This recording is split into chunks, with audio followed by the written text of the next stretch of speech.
Ombudsman Republik Indonesia Perwakilan Sumatera Selatan melakukan rilis catatan akhir tahun Perwakilan Sumatera Selatan tahun 2019, di mana hingga November 2019, unit penerimaan dan verifikasi laporan Ombudsman RI Perwakilan Sumatera Selatan mencatat ada sebanyak 128 laporan, dengan jumlah laporan yang ditindaklanjuti sebanyak 89 laporan. Adapun untuk grafik pelaporan yang diterima pihak Ombudsman RI Perwakilan Sumsel ini cenderung terus meningkat setiap tahunnya. Di tahun 2019 sudah ada sebanyak 11.087 laporan.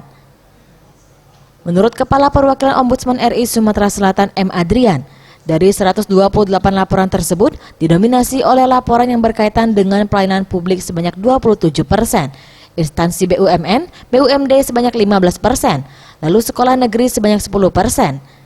Ditambahkannya laporan terbanyak yang diterima pihaknya adalah berupa penundaan yang berlarut sebanyak 30%. Daerah.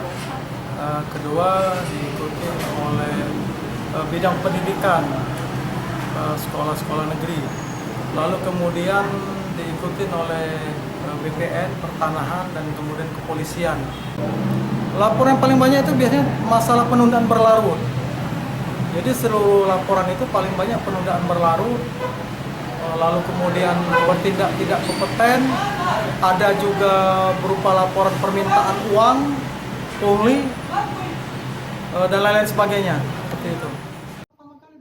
SZPM Sriwijaya TV.